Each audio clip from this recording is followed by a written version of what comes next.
apa sholat? Kewajiban. Ada lagi?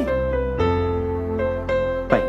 Kalau kita memaknai sholat sekedar kewajiban, nanti sifat sholatnya untuk menggugurkan wajibnya saja. Bahasa gampangnya, yang penting sholat. Mau sholatnya khusyuk, mau tidak, yang penting sholat. Tapi ketika Allah memilihkan kata ini pun, itu bukan hampa makna. Ada makna yang sangat dalam. Baik, teori mengatakan secara logika, orang yang punya koneksi dengan sosok yang punya segala hal, bukankah lebih mudah hidupnya? Maka kalau kita terkoneksi dengan Allah, kita mudah mengakses semua hal yang kita harapkan tadi. Nah, dalam bahasa Arab, mengoneksikan sesuatu sehingga tersambung kuat dan sulit dilepaskan, itu disebut silah namanya. Silah. Ya. Masih teman-teman ingat kalau kita kumpul-kumpul tuh suka disebut apa namanya? Silaturahim kan? Nah, kenapa menggunakan kata silah? Diharapkan semua yang datang ini terkoneksi. Jadi bukan cuma sekedar datang, kemudian duduk, pulang, tidak. Diharapkan kenal, ini teman siapa, si fulan dari mana. Kalau ada yang punya kesulitan, bisa dibantu gugur kesulitannya. Kalau ada yang gelisah, pulang jadi tenang, pulang saling mendoakan. Itulah yang disebut silah. Nah, jika kita ingin merubah kata ini dengan koneksi yang sangat kuat dalam bentuk ibadah yang terpola caranya awal sampai akhir, maka rubah kalimatnya dari silah menjadi sholat. Jadi, maka kenapa ibadahnya disebut dengan sholat? Karena di dalam sholat itu kita dilatih untuk mengoneksikan diri kita dengan Allah, sehingga saat terkoneksi kita ingat Allah dimanapun. Kalau sudah ingat, terjaga oleh Allah. Orang yang kalau minum ingat Allah, tidak mungkin minum minuman yang tidak disukai Allah.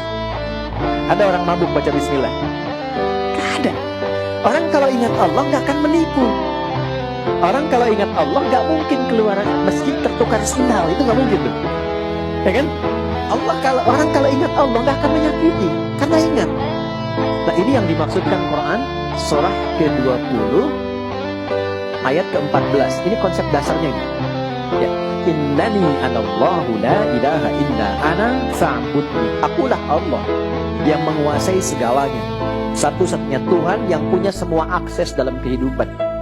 Maka kalau Anda ingin mendapatkan semua kemudahan, fa'budni, terhubunglah denganku, mendekat kepadaku. Gimana caranya ya Allah? Wa aqimis shalah, tunaikan salat untuk mengoneksikan dirimu li dzikri, supaya engkau tersambung denganku. Ini dengan Allah. Jelas? Nah, karena itulah dalam salat ketika kita tersambung, kita mengumpulkan semua harapan-harapan kita, termasuk mencurahkan kesulitan-kesulitan kita, sehingga kita meminta solusi. Bukankah dalam salat kita mengatakan iyyaka na'budu wa iyyaka nasta'in? Perhatikan baik-baik. Ini janji yang disampaikan oleh Allah melalui lisan Nabi. Siapapun orang yang sholatnya benar, berniat mengoneksikan dirinya kepada Allah, itu baru baca Al-Fatihah sampai kalimat iyyaka na'budu wa iyyaka nasta'in, dari mulai wudu sampai dengan kalimat itu, perhatikan jawabannya. Hadza baini wa baina 'abdi wa li 'abdi ma sa'al. Ini perjanjian antara aku dengan hambaku. Kalau koneksinya hambaku itu benar kepadaku, tulus dia, maka aku akan kabulkan apapun yang dia minta saat ini.